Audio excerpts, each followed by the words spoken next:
Hello everyone, welcome to another conversation with Professor Choi. Today I have my sixth video on investing for beginners. Now, a question that I usually get asked is, why do I have to invest in stocks? Can I just avoid them altogether and basically not buy them? And the answer is yes, you could choose to avoid all this stuff and basically have all your money sitting on your bank account. The problem though with putting the money on the bank account is that it doesn't pay enough interest. Last time I checked, interest rate on a savings account is something like 0.01%, and if you get one of those high yields, it might be something like 0.5%. Now, if you get a high yield savings, you should put the money on that, or maybe a CD that pays you above 1% or above 1.5% or maybe 2%. But the reason you need to invest in stocks basically is because they have proven over long periods of time that they can give you a return of around 8% a year. And that is, again, with some really good years and some fairly bad ones, but about 8% a year overall. And yes, even though they have declined in particular years, usually preceding recessions, they eventually come back. So if you look at stocks over the last 100 years or so, they have always eventually recovered and increased quite faster than they were before. So it's a good long-term investment, and you can safely invest in stocks if you do it correctly over long periods of time. Now, stocks need to be a part of your overall strategy for the future. Unless you're a master at this, they should not be your only strategy for the future. They need to be part of your strategy for the future. As I mentioned in a lot of other videos that I have made, you could basically think about real estate as being part of investment for the future. You can think about renting a place, or maybe commercial real estate as being part of your investment for the future. Or savings, of course, or maybe CDs, or some other kind of investment in general. And you might want to be watching my first video on what exactly are investments. But basically, stocks should be a piece of your investment portfolio for the future. Now, the best way to invest in stocks is to basically get yourself a retirement account. Something like a 401k, a 403b, an IRA, or Roth IRA. And the reason I keep saying that these are the best options is because not only are you making whatever the market is making, but you're also investing in a fund that will take care of the way you need to put together your portfolio by itself. So all you need to do is feed it regularly, and somebody will take care of that investment mix strategy in order to keep you safe. So if you invest in one of those retirement date funds, it's usually one of the easiest ones for anybody to do this on. Also, when you have a retirement account through your employer, again like a 401k or 403b, your employer also puts money in it, and they match whatever contribution you put in. So it's like receiving basically free money from your employer as long as you put money on the 401k. And you should always put as much as they're willing to match. So if they're willing to match 3% of your salary, then go ahead and put at least 3% of your salary in it.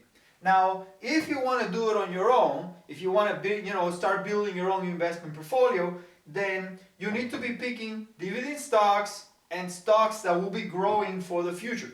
As I explained in another video, the future of a particular stock, it's really about the revenue of that company. It's about sales. So if it's a company that's growing over time, doing better and better and better, that stock will be growing over time at the same speed or maybe even faster than the company is growing.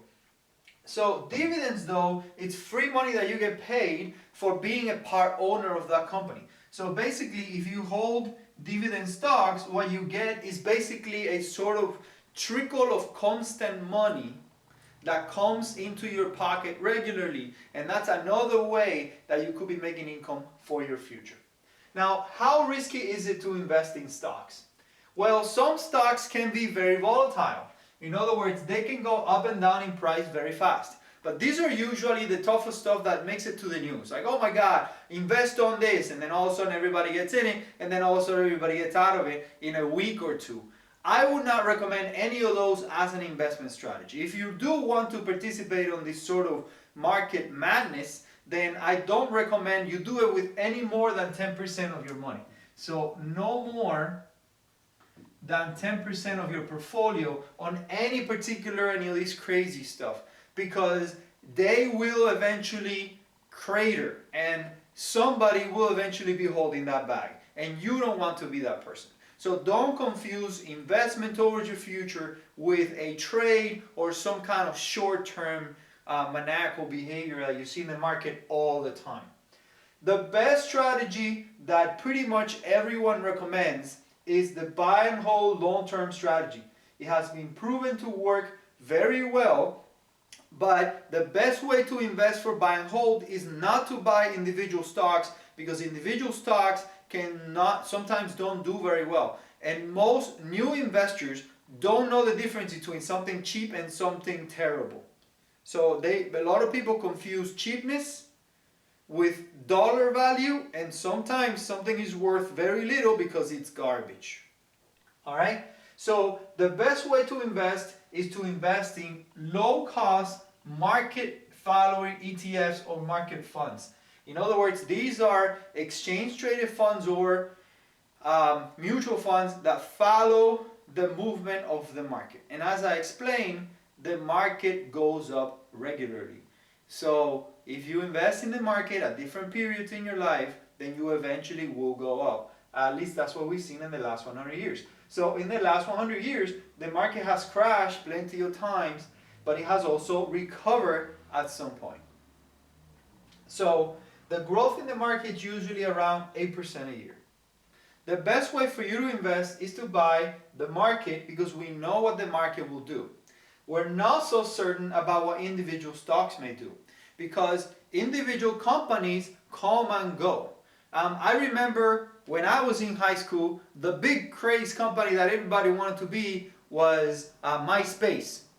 And eventually MySpace became passé, and then all of a sudden, boom, Facebook is in. Now, some people now consider Facebook for older people. So what's the new thing? Well, it might be Instagram, or it might be Pinterest, or it might be whatever the next one is. I need you to understand there's a lot of phases that we go by through 10 years, 15, 20 years, and that may not be to the benefit of the particular stock that you're picking. So individual stock picking requires you to understand when to come in and also have a plan to get out. It should never be one of those plans where I'm just going to marry a stock forever. That has been the doom of lots and lots of people. Read a little bit about some of the companies that failed pretty badly in the 1999-2000 crash. Some of them were very well known.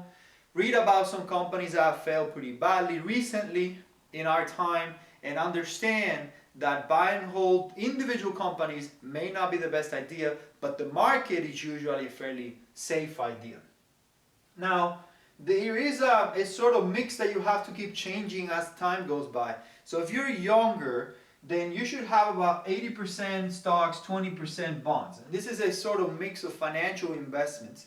And then as you get older, you need to start migrating more of that money into bonds. Bonds are usually, again, safer, especially if you buy investment grade bonds only. So as you get older, you want to be switching into 80% bonds and 20% stocks. And again, that mix can be sort of reallocated as time goes by, or if you again purchase one of those 401k or 403bs or IRA or Roth IRAs that have a retirement date fund, they will do a lot of these mixing up for you. Now, the trick here for making money in the stock market, it's not to think that today I'm going to put $100 and tomorrow it's going to turn into 5,000 by itself. The trick really is to be regularly putting money in the market and buying these mutual funds, these market funds as time goes by. Because if you have $100 and you get 8%, that's only $8. But if eventually your account gets to $100,000, 8% of $100,000 is $8,000. So you build your main portfolio nice and slow over time. You just basically keep trickling money in it, and you keep buying these index funds, what we call them, all right? And then slowly you're buying the market when it's cheap, and you're buying the market when it's not so cheap, but as time goes by, your average portfolio size increases the more and more money you put. And then eventually, you're not only just making money because you're putting money in it, but you're making money because 8%, it's turning into a lot of money.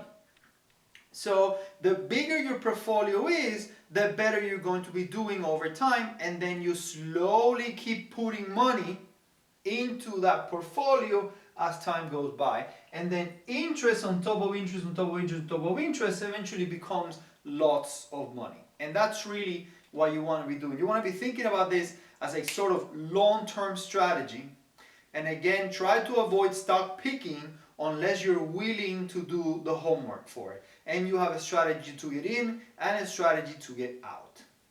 Alright, now I hope you enjoyed my video today. Remember to like my video if you enjoyed it. This is video 6, investment for beginners. Have a good one.